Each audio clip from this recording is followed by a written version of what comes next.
वही आयत है, सूत्र भी वही है जो पिछले टॉपिक में था। आयत की लंबाई है, चौड़ाई है, क्षेत्रफल बराबर होता है। आयत में क्षेत्रफल देखें लंबाई अगुणे चौड़ाई, यानी कि दो चीजों का गुणनफल पर ये व्यायाम फॉलो करती है।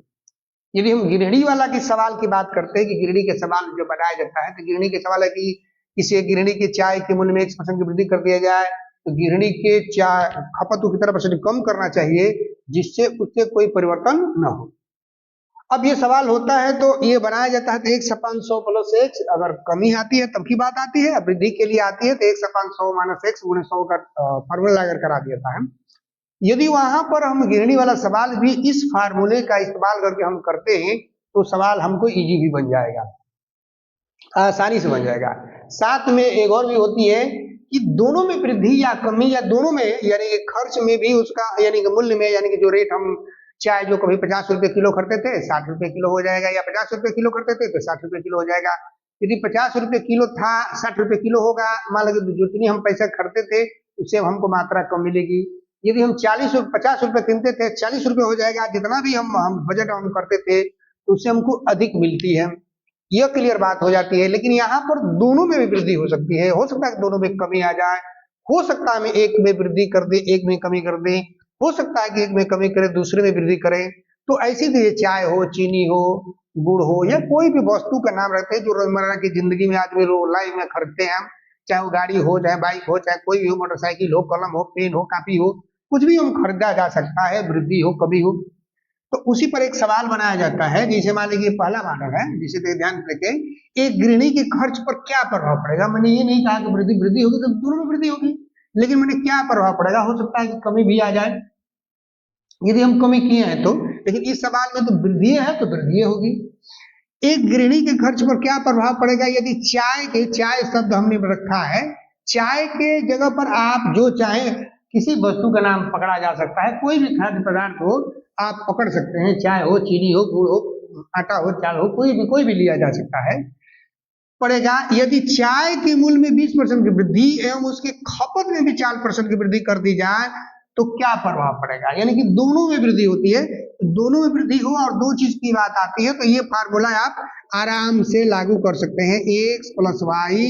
एक्स वाई बाटा 100%, अर्थात 20,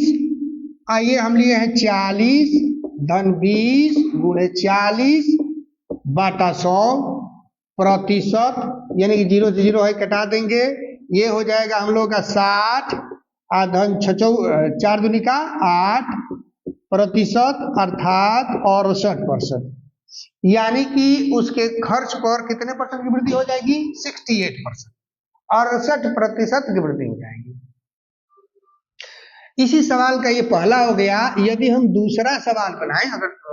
आप बनाना चाहते हैं तो बना सकते हैं। अब हम करें तो रोकेंगे तो बनाने में दिक्कत हो जाएगी। आप मोबाइल आप तेज करके या जैसे हो आप काट करके बना भी सकते हैं, ट्राई भी कर सकते हैं। जैसे दूसरा सवाल हमने बनाने को दिया है, ये गृहिणी के खर्च पर क्या प्रभाव होगा यदि चाय के मूल्य में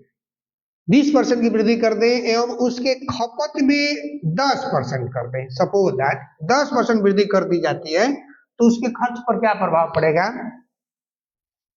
ट्राई करना चाहते हैं तो आराम से रोक करके ट्राई करें, देखें।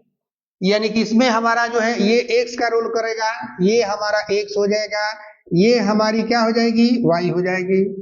मान रख दें, यानी कि 20 धन 10 धन 20 गुणे 10 बाटा 100%। इसको हल करेंगे तो ये 0 से 0 ये दोनों कट जाएंगे, 10 और ये 20 हो जाएगा, 20 और 10 30 हो जाएगा, आज 2 ये आ रहा है, अर्थात 32%, यानी कि दोनों वृद्धि है तो 32% की वृद्धि हो जाएगी। यदि हम वृद्धि और खपत दोनों कमी कर दिया जाता है, यानी कि किसी में वृद्धि कर दे और किसी में कमी कर दे, किसी सवाल को हम थोड़ा सा बदल रहे हैं, 3 नंबर पर एक सवाल ले जा रहे हैं, आप भी ट्राई कर सकते हैं। एक गृहिणी के खर्च पर क्या प्रभाव पड़ेगा, अब प्रभाव पड़ेगा यदि चाय के मूल्य में 20% वृद्धि कर दे एवं उसके खपत में, अब यहाँ पर वृद्धि हम लिखे थे, अब यहाँ शब्द लगा देंगे कमी। अब सवाल बदल गया, अर्थात एक गृहिणी के खर्च पर क्या प्रभाव पड़ेगा यदि चाय के मूल्य में 20% की वृद्धि कर दे एवं उसके खपत में 10% की कमी कर दी जाती है, 10% की कमी करती है, तो फार्मूला नंबर हमारा ये 2 नंबर चार्ट में आ जाएगा, यानी कि ये प्लस ना हो करके ये माइनस हो जाएगा, ये भी प्लस ना हो करके माइनस हो जाएगा। अब यहां पर हम इस्तेमाल करेंगे x का रोल ये 20 कर रहा है, y का रोल 10 कर रहा है, -20 × 10 /100 प्रतिशत, ये 0 से 0 कट जाएगा, 20 में से 10 जाएगा 10 -2% बराबर 8%। 8 आ रहा है पॉजिटिव में आ रहा है अर्थात क्या हो जाएगी वृद्धि हो जाएगी, पॉजिटिव में आ रहा है इसलिए वृद्धि हो जाएगी। 3 नंबर अगर आप अगला सवाल बनाना चाहें अपने तो ही लिखा जाता है एक गृहिणी के खर्च पर क्या प्रभाव पड़ेगा यदि चाय के मूल्य में यदि हम 20 की वृद्धि दिले बनी तो हम इसी को हम 30 कर दें,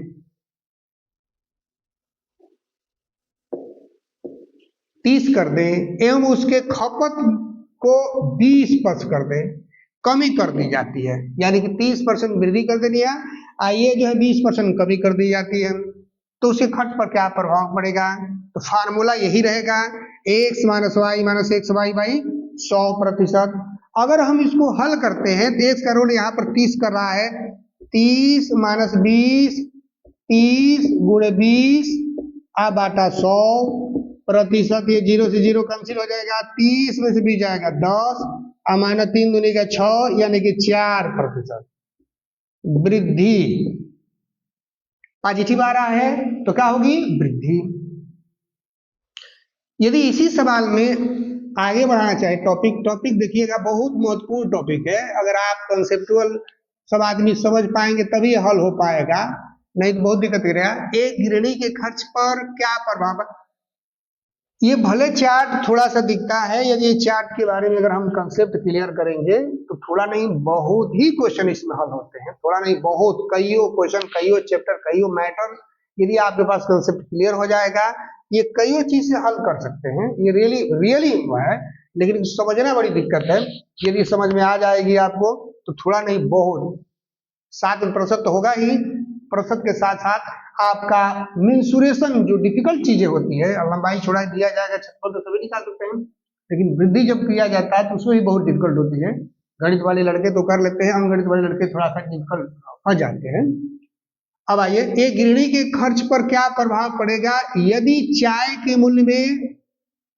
हम 10% की वृद्धि एवं उसके खपत में 20% की कमी कर दी जाती है, क्या हुआ, तो अब देखिए वृद्धि या कमी हम दिए हैं, 2 सवाल में ऐसे हमने प्रयास किया कि वृद्धि हो जाए, अब शायद इसमें से कमी आ जाए, 10% वृद्धि कराए हैं, a यानी कि 10 - 20 - 10 × 20 /100%, ये 0 से 0 कटा देंगे, ये हो जाएगा -10 और ये हो जाएगा -2 अर्थात -12%, अर्थात 12% की क्या हो जाएगी कमी हो जाएगी। कितने % कमी हो जाएगी 12% की कमी हो जाएगी। अब देखिए वृद्धि इसमें भी है और कमी इसमें भी है, जो पहले वाला फार्मूला था तो अभी इसमें वृद्धि कम किए हैं और वृद्धि कम है और कमी ज्यादा है, अर्थात ये वृद्धि आ गई कमी आ गई, कमी आ गई। अगला इसी में एक सवाल और बना दे रहे हैं जो कमी आ जाए, इस सवाल को हम 6 नंबर पर ले जा सकते हैं, 6 या 7 नंबर हुआ होगा। एक गृहिणी के खर्च पर क्या प्रभाव पड़ेगा यदि चाय के मूल्य में, चाय के जहाँ चीनी वगैरह कुछ भी लिख सकते हैं, ये सब तो कोई मतलब है नहीं, मूल्य में 20% वृद्धि एवं उसके खपत में 40% कमी कर दे हम कर दी जाती है तो क्या प्रभाव पड़ेगा, तो वही फार्मूला ये प्रतिशत हो गया 20, यानी कि x - y - 1 y/100%, 20 - 40 20 × 40 /100%, ये कट जाएगा, ये हम करेंगे तो -20 हो जाएगा, ये 4 दूनी का 8 हो जाएगा, माइनस 28%। 28% की क्या हो जाएगी, कमी हो जाएगी। कितने परसेंट कमी हो जाएगी, 28% कमी हो गई। तो इसमें हमने बनाया 2 का वृद्धि का बनाया, 2 का कमी का बनाया, 2 का वृद्धि बनाया, 2 का कमी का बनाया। ये कोई भी हम सवाल यदि वृद्धि या कमी वाला करते हैं तो इस फार्मूले का हम इस्तेमाल कर सकते हैं।